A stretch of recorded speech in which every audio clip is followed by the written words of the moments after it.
Hello दोस्तों, कैसे हो आप लोग। तो दोस्तों मैं आप सभी का स्वागत करता हूं आपके अपने प्रतिक्रिया कॉमर्स अकेडमी पे। आज जो है हम 12th इकोनॉमिक्स का जो चैप्टर है वो शुरू कर दिया है ऑलरेडी हमने, और हम आगे के जो कंसेप्ट है वो समझने वाले हैं। आज बेसिकली हम समझने क्या वाले, हम कॉन्सेप्ट ऑफ यूटिलिटी समझने वाले, जो आपका नेक्स्ट टॉपिक है। अब यहाँ पे इन भाई साहब की अगर मैं बात करूं तो इनसे मैं थोड़ा सा कलर से खपा हूं तो इस वजह से चेंज कर दूंगा। तो कॉन्सेप्ट ऑफ यूटिलिटी की अगर मैं बात करना चाहूं यहाँ पे, ठीक है। अब बेसिकली आपके जो यूटिलिटी है, आपके दो तरह की यूटिलिटी, आप दो यूटिलिटी के कंसेप्ट आके आप पढ़ने वाले हैं। सबसे पहले जो कंसेप्ट आप पढ़ने वाले हैं वो टोटल यूटिलिटी के बारे में पढ़ने वाले हैं। और आपका क्या है, अब दूसरा जो कंसेप्ट आप पढ़ोगे मार्जिनल यूटिलिटी के बारे में पढ़ने वाले। किसके बारे में? अब आप बोलोगे कि भाई ये जो टोटल यूटिलिटी क्या होता है या फिर मार्जिनल यूटिलिटी होता क्या है। सीधी सीधी बात है, हम क्या करते हैं, एक कमोडिटी कंज्यूम करते हैं। सही बोलो, नहीं करो। मैंने क्या किया, एक बिस्किट कंज्यूम किया। क्या कंज्यूम किया? एक बिस्किट कंज्यूम किया। अब वो कंज्यूम करने के बाद मुझे यूटिलिटी मिली। दूसरा, चलो फॉर एग्जांपल हम अज्यूम करते हैं यूटिलिटी जो मिली, देखो वैसे तो यूटिलिटी हम नंबर्स पे काउंट नहीं कर देते, लेकिन एक अजम्पशन हम लोग करते हैं कि मुझे जो यूटिलिटी मिली वो एक मिली, चलो दो मिली है। कितनी मिली है? दो। अब मैंने क्या किया, वापस सेम जो बिस्किट थी वो वापस दो दूसरी यूनिट थी वो भी मैंने कंज्यूम की, तो मुझे वापस यूटिलिटी मिली। चलो एज्यूम कर लेते हैं कि उसको यूटिलिटी जो मिली वो 1 मिली, ठीक है। फिर वापस से मैंने तीसरी यूनिट भी कंज्यूम की, मुझे वापस यूटिलिटी मिली। सही बात है, तो एक को यूटिलिटी मिल गई।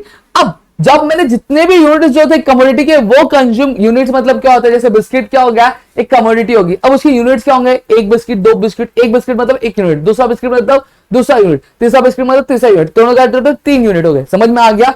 अब ये 3 यूनिट कंज्यूम करने के बाद मुझे क्या हुआ, अलग अलग क्या मिले, अलग अलग यूटिलिटी मिली। जैसे पहला कंज्यूम किया तो दो यूटिलिटी मिली, दूसरा किया तो एक यूटिलिटी, तीसरा किया तो 3 यूटिलिटी। अब जितने भी यूनिट्स मैंने कंज्यूम की है, अब वो यूनिट्स को कंज्यूम करने के बाद मुझे जो यूटिलिटी मिली है उसका जो एग्रीगेट मतलब जो टोटल होता है उसको हम क्या बोलते हैं, टोटल यूटिलिटी बोलते हैं। दोस्तों समझ में आ गया? जैसे आपके टेक्स्ट बुक में लिखा है, total utility refers to the aggregate of utility derived by the consumer from all the unit of a commodity consume. मतलब क्या हो गया कि टोटल यूटिलिटी मतलब क्या हो गया, एग्रीगेट होता है क्या यूटिलिटी का, यानी टोटल होता है यूटिलिटी का, जो उसको कैसे भी लिए जितने भी यूनिट्स थे कमोडिटी के उसको कंज्यूम करने के बाद, मतलब जैसे 10 यूनिट है तो 10 यूनिट को कंज्यूम करने के बाद उसको जो यूटिलिटी मिलती है, उसका जो सम होता है यानी जो टोटल होता है उसको हम लोग टोटल यूटिलिटी क्या बोलते हैं। दोस्तों क्लियर हो गया?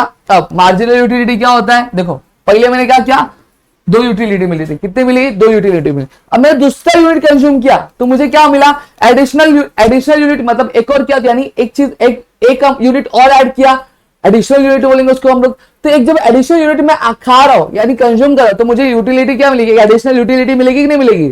तो जो एडिशनल यूटिलिटी मुझे मिलती है उसी को मैं क्या बोलता हूं, मार्जिनल यूटिलिटी बोलता हूं। कितना बोलता हूं? Marginal utility. जैसे मुझे पहले यूटिलिटी कितनी मिली, 2 मिली। अब मुझे एक और यूनिट कंज्यूम करने के बाद मुझे कितनी एक्स्ट्रा यूटिलिटी मिली, मुझे 1 ही मिली। फिर समझा? फिर उसके बाद मैंने एक और यूनिट कंज्यूम किया तो मुझे एक और एक्स्ट्रा यूटिलिटी मिली, तो कितनी मिली? 1 मिली। तो वो जो एक यूटिलिटी होगा उसी को हम लोग क्या मार्जिनल यूटिलिटी क्या बोलते हैं। मार्जिनल मतलब क्या होता है, एक एक्स्ट्रा। क्या होता है? एक एक्स्ट्रा। जैसे मैंने कितनी खाई, 5 पानीपुरी खाई। कितनी पूरी खाई? 5 पानीपुरी खाई। अब एक सूखा पूरी भी दिया तो मेरा क्या हुआ, एक मार्जिनल हो गया, एक मार्जिन हो गया, मतलब एक एक्स्ट्रा मुझे मिला ना पूरी, तो उसको मैं क्या बोलूंगा, मार्जिन बोलूंगा। उसको खाने के बाद मुझे जो यूटिलिटी मिलेगी उसको मैं क्या बोलूंगा, मार्जिनल यूटिलिटी बोलूंगा। क्लियर हो गया? तो यही बोला है, marginal utility refers to the additional utility derived by consumer from an additional utility of a commodity consumed. मतलब क्या बोला गया है, मतलब ये बोला गया कि मार्जिनल यूटिलिटी मतलब एक एडिशनल यूटिलिटी होता है जो कंज्यूमर को मिलता है। कैसे? जब वो एक एडिशनल यूनिट क्या करता है, कंज्यूम करता है, तो उसको हम लोग क्या बोलते हैं, मार्जिनल यूटिलिटी क्या बोलते हैं। दोस्तों क्लियर हो गया? तो मेरे ख्याल से आपको टोटल यूटिलिटी और मार्जिनल यूटिलिटी क्लियर हो गया। एक और बार बता देता हूं, हम जितनी भी जो भी कमोडिटी रहती है उसकी जितनी यूनिट्स हम लोग कंज्यूम करते हैं और उस यूनिट्स को कंज्यूम करने के बाद मुझे जितनी भी यूटिलिटी मिलती है उसका जो टोटल होता है उसको हम लोग क्या बोलते हैं, टोटल यूटिलिटी बोलते हैं। जैसे मैंने 3 यूनिट्स कंज्यूम की थी, 3 यूनिट्स कंज्यूम करने के बाद मुझे कितना मिला, मुझे 3 यूटिलिटी मिली थी। सॉरी, यहां पे मैंने गलत लिखा है, एक्चुअली 4 आएगा, सॉरी 3 लिखा हुआ है, ठीक है। तो क्या किया, जितने भी यूटिलिटी मैंने क्या की थी, जितने भी यूनिट्स मैंने कंज्यूम की थी उस यूनिट्स को कंज्यूम करने के बाद अब मुझे जितनी भी यूटिलिटी मिली उसका जो टोटल होगा वो मुझे क्या बोलेंगे, उसको हम लोग टोटल यूटिलिटी क्या बोलेंगे। दोस्तों उसके लिए माफी चाहूंगा, मैंने पहले 3 लिख दिया था, एक्चुअल में 4 है। क्लियर हो गया? अब मार्जिनल यूटिलिटी क्या होता है, मैंने पहले क्या किया था, 1 यूनिट कंज्यूम किया था तो मुझे कितनी यूटिलिटी 2 मिली थी। अब मैंने एक एक्स्ट्रा यानी एक एडिशनल यूनिट कंज्यूम किया तो मुझे यूटिलिटी क्या मिलेगी, एक एडिशनल यूटिलिटी मिलेगी ना। तो वो जो एडिशनल यूटिलिटी मिलेगी ना उसी को हम लोग मार्जिनल यूटिलिटी क्या बोलते हैं दोस्तों, क्लियर हो गया। अच्छा नेक्स्ट पॉइंट पे चलेंगे। नेक्स्ट क्या हमारा रिलेशनशिप। अब हम क्या पढ़ेंगे, रिलेशनशिप पढ़ेंगे किसके बीच में, आपके टोटल यूटिलिटी और मार्जिनल यूटिलिटी के बीच में। अब उसके लिए आपको क्या बनाना पड़ेगा पता है, उसके लिए आपको एक यूटिलिटी शेड्यूल बनाना रहता है। देखो इसको यूटिलिटी शेड्यूल बोलते हैं। अब ये चीज आपको समझ लेनी है, क्या पता है क्या, देखो अब उसको मैं तरीका बता देता हूं आपको क्या आएगा। देखो 1 2 3। अब एक्स मतलब क्या होता है, यूनिट ऑफ कमोडिटी। क्या होता है एक्स किसको रिप्रेजेंट करता है, एक्स रिप्रेजेंट करता है आपकी जो कमोडिटी की जो कमोडिटी होता है उसको क्या एक्स रिप्रेजेंट करता है, ठीक है। अब यहाँ पे 1 2 3 4 5 6 7 मतलब एक कमोडिटी के मैंने कितने 7 यूनिट्स का कंज्यूम किए। जब मैंने पहला यूनिट कंज्यूम किया तो मुझे यूटिलिटी कितनी मिली थी, 10 मिली थी, 10 मिली थी, सही बात है। एक्चुअली यूटिलिटी कितनी मिली थी, 10 मिली थी। और जब मैंने दूसरा किया, देखो जैसे फॉर एग्जांपल आप जब पानी पीते हो, जब पहली बार पानी पीते हो आपको होता है हाश, जब दूसरी बार पानी पीते हो तो पहली बार जो एहसास हुआ था या फिर जो आपको मतलब जो सेटिस्फैक्शन मिला था या फिर जो आराम मिला था, क्या वो आपको दूसरी बार मिलता है क्या, नहीं, थोड़ा सा क्या कम हो जाता है। तो देखो यहाँ पे जब मैंने एक एडिशनल यूनिट क्या कंज्यूम किया तो मुझे यूटिलिटी कितनी मिली, 8 मिली। कितनी मिली, 8 मिली। जब मैंने तीसरा किया तो मुझे 6 मिली। जब चौथा किया तो 4 मिली। जब पांचवा किया तो 2 मिली। जब छठवा किया तो 0 मिली। अब एक पॉइंट ऐसा गया कि बस अब और नहीं पीना है, लेकिन फिर भी मम्मी ने बोला बेटा प्यार से पी ले, तो मैंने क्या एक और कर दिया तो मेरी यूटिलिटी क्या माइनस में चली गई, क्लियर हो गया। अब टोटल यूटिलिटी मैंने बताया था कि जितनी भी हम यूनिट्स का कंज्यूम करते हैं उसको उसका जो सम होता है उसको हम लोग टोटल यूटिलिटी बोलते हैं। देखो यहाँ पे जैसे पहले मैंने किया था 10 मिला था मुझे, तो यहाँ पे इसलिए 10 लिखा हुआ। फिर दूसरा किया, जब मैंने दूसरा किया तो मुझे 8 मिला, तो 10 और 8 कितना हो गया, 18 हो गया, तो यहाँ पे ये लिखा हुआ है, सही बात है। अब मैंने जब तीसरा किया तो 10 8 6 कितना हो गया, 24 हो गया, तो वो यहाँ पे लिखा है। फिर मैंने वापस किया तो कितना हो गया, 24 + 4 28 हो गया, तो वो लिखा हुआ है। 24 4 + 2 30 हो गया। अब मैंने वापस कंज्यूम किया तो मुझे कोई यूटिलिटी नहीं मिली, बस बहुत हो गया, तो 0 यूटिलिटी मिली थी, तो यहाँ पे देखो 30 वैसे लिखा हुआ है। अब मैंने वापस किया तो मेरी यूटिलिटी मिली क्या, नहीं मिली, मुझे डिस यूटिलिटी मिली। मतलब क्या हुआ, मैं बहुत अलग ही फील हो रहा था, मुझे अच्छे से नहीं लग रहा था पीने के लिए, तो यहाँ पे देखो माइनस में मिल गया, क्लियर हुआ, तो ये 28 हो गया, क्लियर हो गया। अब यही पे चीज दिया हुआ है, देखो क्या दिया हुआ है। अब आपका जो एक्सेस होता है,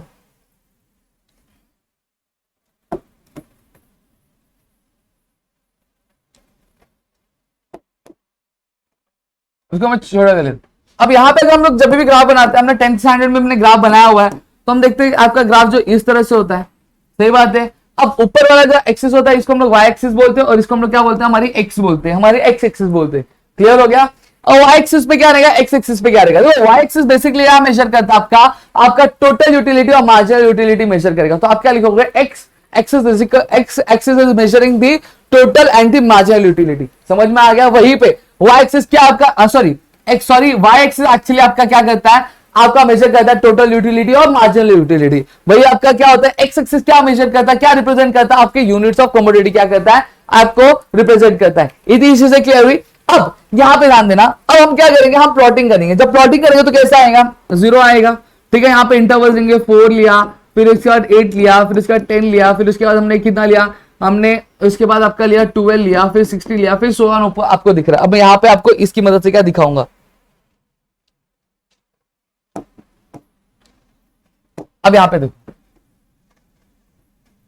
अब यहां पे अगर मैं बात करूं तो आपको क्या देखने मिल रहा है, आपको ये चीजें दिख रही है कि हमने सबसे पहली चीज क्या की थी, हमारा पहला यूनिट हमने कंज्यूम किया। तो पहला यूनिट हमारा क्या था, पहला यूनिट हमारा ये था, ठीक है। जब पहला यूनिट किया तो मुझे यूटिलिटी कितनी मिली, मुझे यूटिलिटी मिली थी वो 10 मिली थी। तो मैं यहां पे देखूंगा 10 दिख रहा है या नहीं दिख रहा है, तो मैं यहां पे देखूंगा 8 है, 8 का 2 9 9 फिर 10, ठीक है। यहां पे 10 आ रहा है, ठीक है, यहां पे 10 आ रहा है, तो मैंने पहला पॉइंट यह बता दिया, ठीक है। क्या बता दिया, पहला पॉइंट ये बना दिया। तो मेरा स्टेटमेंट क्या आएगा, मेरा स्टेटमेंट ये आएगा कि when the consumer या फिर when the individual consumes the first unit of the commodity, the total utility and the marginal utility are same। मेरा ये पहला पॉइंट रहेगा, तो पहला पॉइंट मैं यहां पे लिख देता हूं, क्या है, सेम है। अब दूसरे पॉइंट पे चलेंगे। दूसरा क्या है दोस्तों, दूसरा देखो, अब मैं क्या किया, मैंने एक और एडिशनल यूनिट क्या की, कंज्यूम की। जब मैंने कंज्यूम किया तो टोटल यूटिलिटी, अब मार्जिन कितना मिला मुझे, यूटिलिटी 8 मिला। तो देखो यहाँ पे ये नीचे आ गया, सही बात है। अब 10 + 8 कितना होगा, 18 होता है। टोटल यूटिलिटी क्या होता है, सम होता है, टोटल होता है। तो यहाँ पे ये क्या आ जाएगा, अभी ऊपर की तरफ जाएगा। तो यहाँ पे देखेंगे 16 दिख रहा है, 16 के दो ऊपर आएंगे 17 18, तो यहाँ पे हमारा 18 हुआ। तो ये, तो अब आप क्या लिखोगे, अब आप ये लिखोगे एट अ पर्टिकुलर स्टेज। अब क्या, as the consumer consumes the further, as the consumer consumes the further unit of the commodity the total utility increases at the diminishing rate. Diminishing rate मतलब क्या होता है कि आपका वो टोटल यूटिलिटी तो बढ़ेगा, लेकिन उसकी जो यूटिलिटी होगी वो क्या हो जाएगी, कम होती जाएगी। पहले क्या मिला था, 10 मिला था, सही बात है, फिर क्या 8 मिला, तो पहले के कंपैरिजन में कितना कम हो गया, 2 कम हो गया। तो इसी को हम लोग क्या बोलते हैं, डिमिनिशिंग रेट में क्या हो रहा है, वो ऊपर बढ़ते जा रहा है। वहीं पे मार्जिनल यूटिलिटी क्या हो रहा है, नीचे की तरफ आ गया। देखो आया कि नहीं आया नीचे की तरफ, टोटल यूटिलिटी ऊपर की तरफ आ गया। तो यही बोला जा रहा है कि टोटल यूटिलिटी क्या होता है, इंक्रीज होता है। इंक्रीज मतलब आगे बढ़ा है, लेकिन मार्जिनल यूटिलिटी क्या होता है, डिमिनिश होता है, यानी नीचे की तरफ आता है। तो हम लोग यहाँ पे क्या लिखेंगे, टीयू ऊपर जाता है और एमयू नीचे आता है, ठीक है। अब तीसरा पॉइंट क्या बनेगा, तीसरा पॉइंट ये बनेगा, तो ऐसे करके क्या चीजें चलती रहेंगी। देखो अब वापस से क्या हुआ, अब वापस से फिर मैंने एक दूसरी यूनिट कंज्यूम की, तो मुझे यूटिलिटी कितनी मिली, मुझे यूटिलिटी 6 मिली। अब 18 प्लस 6 कितना होता है, 18 प्लस 6 24 होता है, राइट। तो यहाँ पे हम लोग जाएंगे, अब टोटलिटी ऊपर जाएगा तो 24 पे यहाँ पे प्लॉटिंग क्या है दिख रहा है, तो वही चीज सब अब जैसे चलते रहेंगे। अब एक पर्टिकुलर ऐसा स्टेज आएगा जहां पे टोटल यूटिलिटी क्या होगा, आपके एक ऐसे स्टेज पर जाएगा, क्या हो जाएगा, ऐसे स्टेज पे पहुंच जाएगा जहां पे क्या रहेगा, वो फिक्स हो जाएगा, यानी सेम रहेगा, वो चेंज होने वाला है क्या, नहीं होने वाला है। मतलब वो हाईएस्ट पे क्या पहुंच जाएगा दोस्तों, क्या हो जाएगा, हाईएस्ट पे पहुंच जाएगा। और उस टाइम पे हमारी जो दूसरी यूटिलिटी रहेगी वो क्या रहेगी, वो आपकी क्या कम हो जाएगी, वो आपकी क्या हो जाएगी, वो आपके 0 पे पहुंच जाएगी, वो क्या हो जाएगी, आपके 0 पे क्या पहुंच जाएगी। क्लियर हो गया, पक्का। तो यही चीज लिखा हुआ है, at a particular stage the total utility reaches to the maximum and remains constant. देखो यहाँ पे कांस्टेंट है, वो सही बात है कि नहीं बात है, लेकिन यहाँ पे मार्जिनल यूटिलिटी क्या हुआ, कम हुआ, 0 पे आया कि नहीं आया, ठीक है। तो वही बोला गया कि reaches at the maximum point and the marginal utility becomes 0। Marginal utility क्या हो गया, 0 बन गया कि नहीं, 0 बन गया। तो इसी चीज को हम लोग क्या बोलते हैं, पॉइंट ऑफ स्कैर्सिटी बोलते हैं। क्या बोलते हैं दोस्तों, पॉइंट ऑफ स्कैर्सिटी। मतलब जब क्या होगा, टोटल यूटिलिटी हाईएस्ट पे पहुंच जाएगा और क्या कांस्टेंट हो जाएगा, अब ना ज्यादा हो रहा है ना कम हो रहा है, और आपका मार्जिनल यूटिलिटी क्या हो जाएगा, वो आपके 0 पे पहुंच जाएगा। तो इसको हम लोग क्या बोलते हैं, पॉइंट ऑफ स्कैर्सिटी बोलते हैं। क्लियर हो गया। अब इसके बाद क्या होगा कि अगर एक रैशनल बंदा होगा तो वो क्या कर देगा, कंजम्पशन क्या बंद कर देगा कि अब बस मुझे और नहीं खाना, बस मुझे अब और नहीं खाना है। लेकिन अगर वो और यूनिट का कंज्यूम करता है तो अब उसको यूटिलिटी मिलेगी क्या, नहीं, अब उसकी यूटिलिटी क्या नेगेटिव हो जाएगी, यानी वो डिस यूटिलिटी जो हो जाएगी वो किसमें कन्वर्ट हो जाएगी, डिस यूटिलिटी में। तो वो क्या हो जाएगा, डिस यूटिलिटी कितना हो जाएगा, -2 हो जाएगा। कितना हो जाएगा, -2 हो जाएगा। सही बात है। और वही टोटल यूटिलिटी में अब क्या होगा, पहले कितना हो गया था, 30 हो गया था, चलो यहीं पे लिखता हूं, 30 हो गया था। अब उसमें -2 कर दोगे तो कितना हो जाएगा, वो 28 हो जाएगा। सही बात है। तो टोटल यूटिलिटी क्या हो जाएगा, 28। तो देखो यहाँ पे ग्राफ नीचे आ रहा है, 28 पे दिख रहा है। तो यही चीज क्या आपको क्या यहाँ पे क्या कही गई है, क्लियर हो गया। तो मेरे ख्याल से आपको इतनी चीजें क्या क्लियर हो गई होंगी कि जो मैंने यहाँ पे आपको समझाई है। तो आई होप आपको टोटल यूटिलिटी, मार्जिनल यूटिलिटी क्या होता है, वो आपको चीजें क्या क्लियर हो गई है दोस्तों। फिर उसके बाद हम लोग क्या देखने वाले, अब यहाँ पे आगे हम देखने वाले हैं आपके law of DMU. Law of DMU होता क्या, जहां पे लिखा हुआ है कि the additional benefit which a person derives from the increase in the stock of thing diminishes with every increase in the stock that he already has. तो ये चीजें लिखी हुई है। तो ये जो लॉज हमें लर्न करने रहेंगे। और यहाँ पे आपको बताओ, जब ये चीज आप समझ लेते हो ना, टोटल यूटिलिटी और मार्जिनल यूटिलिटी का, तो आपको ये डिस्टिंग्विश में भी क्या बहुत ज्यादा हेल्प हो जाता है। पहले सबसे पहले आएगा टोटल यूटिलिटी क्या होता है, मार्जिनल यूटिलिटी लिखना रहेगा। फिर आपको दूसरी चीज क्या लिखनी रहेगी, दूसरी चीज आपको ये लिखनी रहेगी कि टोटल यूटिलिटी क्या होता है, टोटल यूटिलिटी इंक्रीज होता है डिमिनिशिंग रेट पे, लेकिन मार्जिनल यूटिलिटी क्या होता है, डिमिनिश होता रहता है। ये आपका डिस्टिंग्विश का पॉइंट बन जाएगा। फिर तीसरे पॉइंट पे क्या होगा, जब यूटिलिटी टोटल यूटिलिटी क्या मैक्सिमम पे पहुंच जाता है, मैक्सिमम पॉइंट पे पहुंच जाता है, तो आपका मार्जिनल यूटिलिटी क्या रहता है, आपका 0 रहता है। फिर उसके बाद आपको आएगा कि जब एक और बंदा क्या कर देता है, यूनिट से कंज्यूम करता है, तो उसमें क्या होता है, टोटल यूटिलिटी में हमें गिरावट दिखने मिलती है। लेकिन मार्जिनल यूटिलिटी क्या हो जाता है, वो नेगेटिव में चला जाता है, यानी डिस यूटिलिटी में क्या चला जाता है। दोस्तों समझ में आ गया। तो मेरे ख्याल से आपको ये चीजें क्या क्लियर हो गई होंगे। और यहाँ पे हमने क्या एक एक करके आपके जो टॉपिक्स है, हम टॉपिक वाइज आपको कंप्लीट करवाते जा रहे हैं। अगर आपको और भी कुछ चीजें चाहिए या फिर और भी कुछ डाउट्स रहेगा तो आप कमेंट सेक्शन में कमेंट कर सकते हो। आप जितना दोस्तों के सपोर्ट करें, हम उतने लेक्चर्स आपके लिए प्रोवाइड कर पाएंगे और आपके लिए क्या चीजें हम लेकर आ पाएंगे दोस्तों। तो चलो दोस्तों, मिलेंगे हमें नेक्स्ट सेक्शन में। तब तक के लिए घर पे रहे सुरक्षित, अपना ध्यान रखिए, ताकि ऐसे और कई सारे वीडियोस हम आपके लिए आपके अपने प्रदीप गिरी कॉमर्स अकेडमी पे क्या लेकर आ सके दोस्तों।